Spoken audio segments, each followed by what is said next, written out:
Hello and welcome to Quick Charge by Electrek. I'm Mikey G, and it's Tuesday, August 2nd. Tesla and Lincoln Tech, a company with technical schools across the U.S., announced a new partnership to train next generation of electric vehicle technicians. Until 2018, Tesla had mainly been recruiting technicians who've been working on other automakers from the internal combustion engine world. Around 2018, the automaker started Tesla Start, a 12-week training program in partnership with community colleges to train people to become Tesla-specific technicians. But now Tesla is expanding the program through a partnership with Lincoln Education Services Corporation.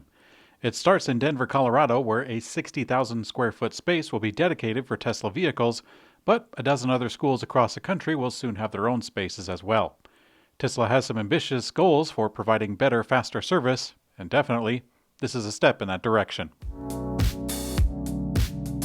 Tesla is enabling paid charging at destination charges, which have generally been free up to this point.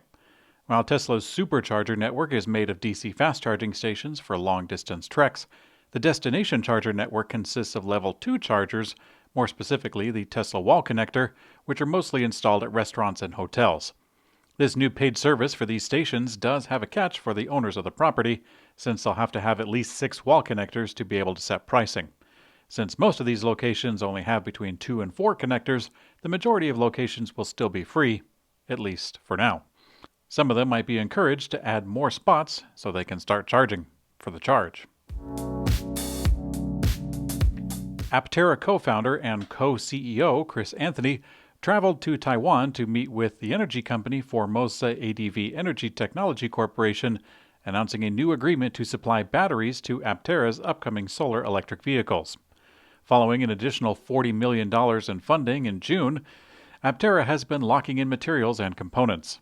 This includes an agreement with LFA out of Slovenia for in-wheel powertrains, as well as an agreement with EVE Energy Company to utilize its 21700 cells.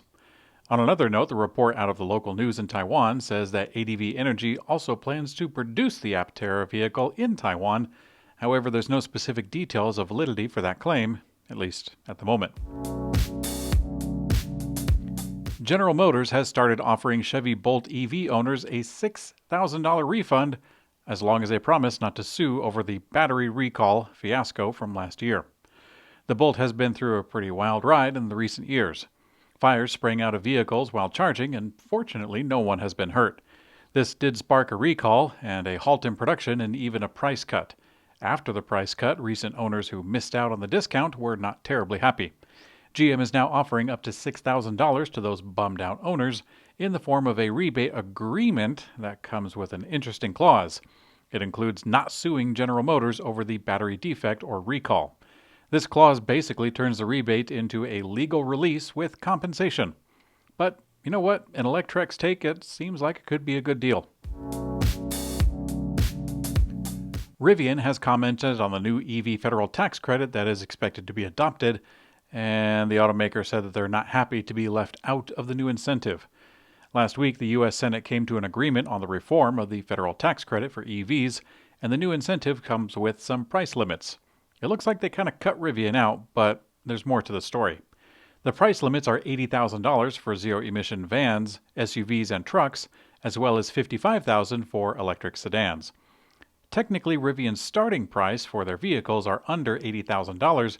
However, the automaker doesn't plan to deliver those cheaper versions for a few years from now.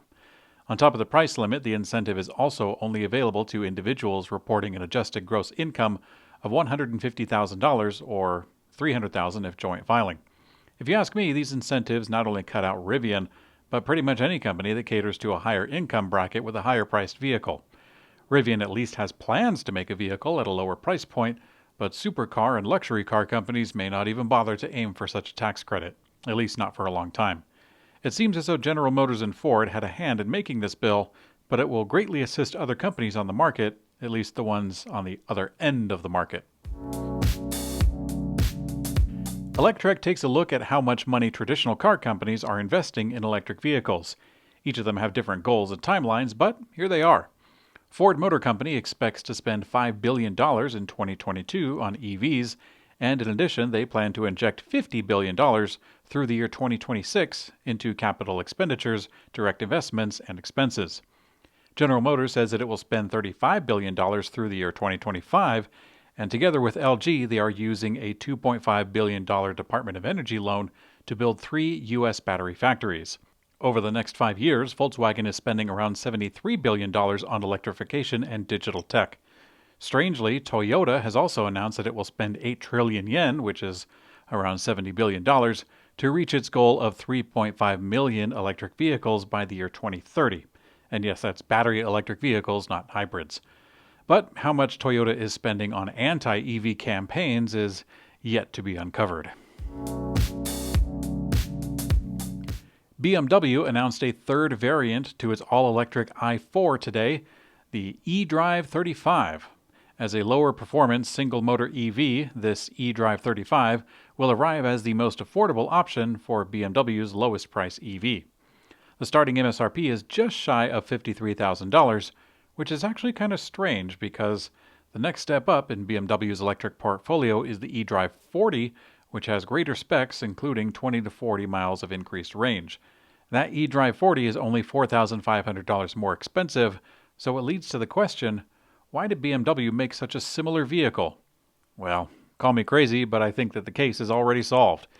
The new i4 is actually below the $55,000 cutoff for the proposed USA tax credit law, opening up the vehicle to some federal incentives.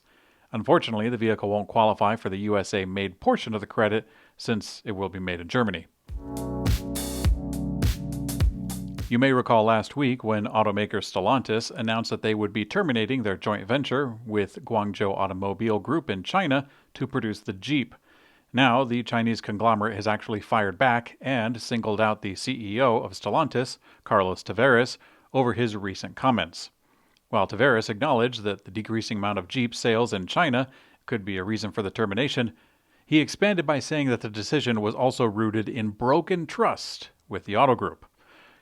According to the statement put out by GAC Auto Group, several of the vehicles in the Stellantis venture, quote, failed to achieve success, which is the result of a lack of respect for customers in the Chinese automobile market. Well, regardless of whose fault it is, the joint venture does not appear to be salvageable, and the Chinese-made Jeep will be discontinued. In today's community comment found on YouTube, a channel called TeslaBot says, wow, how do you keep a straight face during that Nikola crap, lol? Well, between you and me, TeslaBot, my sense of justice is quite frustrated by early Nikola Motors. The idea that someone can promise their way into millions of dollars in their pocket and lie through their teeth about what they made, and then just pretend that it's all secure and downhill from there, really gets under my skin. But I think it bugs me with the personal connection knowing that that guy walked away with a big payday, and he lives here in Utah. This place isn't that big, so there's a chance I might run into him at the hardware store, or maybe practicing his speechcraft at a local chapter of Toastmasters. But whoever is left at Nikola Motors actually has a big job ahead of them, scrambling to clean up all the mess that was made and try to make a company out of the wreckage. It kind of looks like they're trying. At this stage, I really don't know what advantage they have over an existing startup that just comes out of nowhere, but I wish that team the best of luck because, as we know, it's an uphill battle. Thanks for watching Quick Charge by Electrek. I'm Mikey G, and I hope you have a great day.